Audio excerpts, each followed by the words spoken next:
Hello, termites. How are we doing? Tonight, what are we drinking? Funny you should ask. What am I wearing? My St. Louis Cardinals t-shirt. It's one of my favorite t-shirts. Has some bleach spots on it, though. Little orange spots, so I don't really wear it out. It's more of a bedtime t-shirt. Little Fresca and a little Bedlam Vodka from where? Durham. Durham's a fun place. And there's a theater there, the Carolina Theater at Durham. And if you sell out your show, they give you a bowl. Not even sure. I don't even know that I asked. Why a bowl? I just was so, I was shocked somebody gave me a trophy for selling out a show. Because I have sold out other shows and they just say thank you. But nobody just comes and presents you an award. Congratulations. Then they mailed it to me because I couldn't take it on the plane and it broke. And they took the time to mail me a new bull. His horns were gone. It was a very sad opening of a package. Okay, that's enough about that. Let's get back to Tanya. She's on fire at this point. She's signing deals. She's had a couple hits, if you haven't been following along. But now we're going to get into some money. I feel some money's coming, or come into wealth. One time in a bar, I got to tell you this story before I start. In Jamestown, New York, that's where they have Lucy Fest.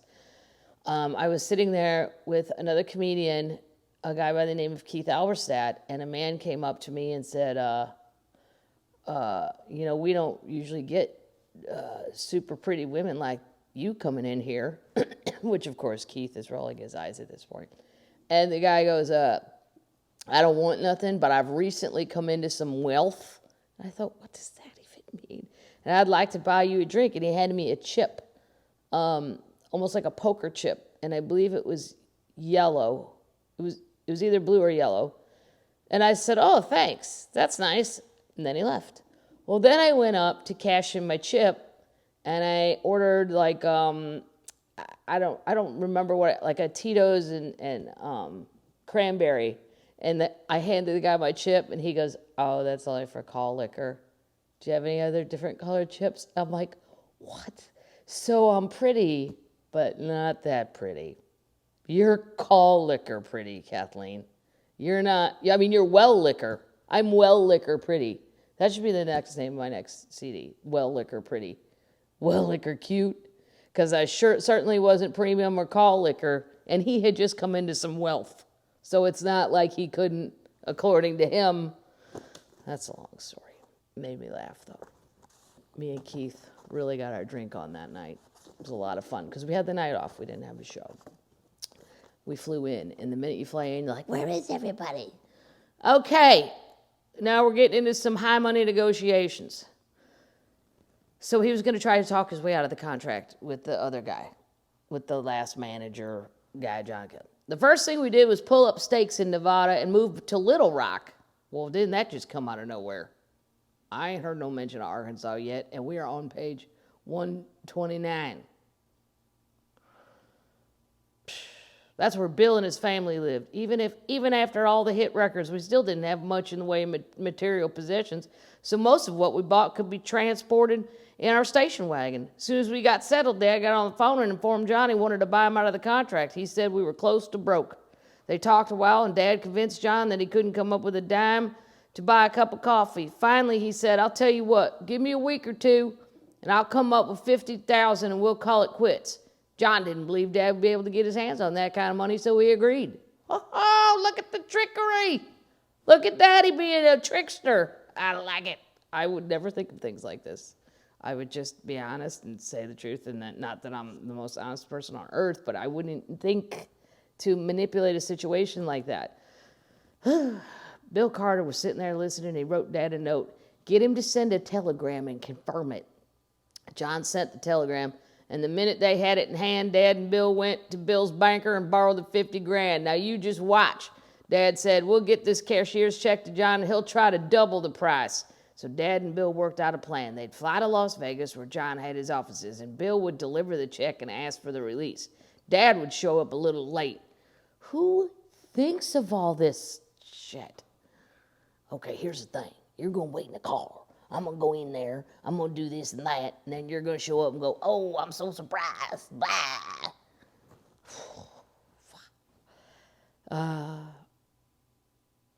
Dad would show up a little late. He had to go pick up a car when he'd left there when we moved anyway. When Dad got there, if the release was signed, they'd leave. If John was screwing around with the deal, Dad would blow his stack, threaten to sue and storm out, leaving Bill to be the voice of reason to close the deal. Good cop, bad cop. I'm tracking now. I am tracking. Well, that's exactly what happened. John wanted more money. Dad showed up, blew up, and walked out. John saw 50 grand slipping through his hands. The 50 grand he didn't even think he would get. And signed the release. In the middle of the John Kelly and CBS upheavals, I had a press coup that I neither understood nor fully appreciated. Rolling Stone magazine sent writer Chet Flippo to do, is that a real name? Chet Flippo? I'd have questioned that. Chet Flippo. That sounds like fake, made up. To do a series of interviews with me out on the road. Rolling Stones was rock's Bible, and although I was getting interested in some rock music, I was still country to the core and far more interested in country music fan magazines like Music City News and Country Song Roundup. But Bill Carter was ecstatic because not only did the magazine want a story, I was to be on the cover. Whoa! Throughout Rolling Stone's history, very few country artists have ever made the cover. Dolly did, and a few years ago, Garth did. But it's a very unusual situation. It seemed like Chet Flippo was on the road off and on with us for months, and he and I hit it off right away. He asked quite a few questions about rock and roll music, and I told him the acts I loved. I loved Redbone. I don't even know who that is. Who's Redbone? I got to Google. There's so many things to Google after you read like 5 pages of this book. The Allman Brothers. I don't know that I'd call them rock and roll. Elvis, and acts I didn't like. Oh, she's good at names. Black Oak, Arkansas? Nope. And David Bowie. She didn't like David Bowie. I gotta stay with Tanya. There's a lot of things David did I didn't understand. He was a little too eclectic for me to really get it. Some I liked, some of his songs, but some were, that whole Ziggy Stardust thing, I didn't really track on that one. Most of the acts I loved were country and had southern roots, especially what I especially liked about rock concerts was the audiences. They were young and energetic, and the entertainers were able to elicit a huge response. I was beginning to wonder how I could expand my live show and get that same response from a country crowd. I don't know what the Rolling Stone readers thought of Tanya Tucker when they read that I sometimes might break a poker game among the band members, break up a poker game by turning a hose on them, or that one of my goals was to be able to get $20,000 for a show so I could lie back and just go fishing and ride horses for a month or so. Well, I agree with her. I've been fishing a lot lately, and it's quite enjoyable just to have the time. Chet wrote about us going to a freak show at one of those fairs where I was fascinated by a hunchback who stuck nails up his nose. Well, again, I'm with Tanya. If you told me right now outside there's a hunchback in the driveway shoving nails up his nose, do you want to go watch? Yeah, I shouldn't. And I would ask him to stop after he did it once. But if he was enjoying himself, I'd probably stand there and then tip him. I don't know why anyone, just because you're a hunchback, why would you do that to yourself?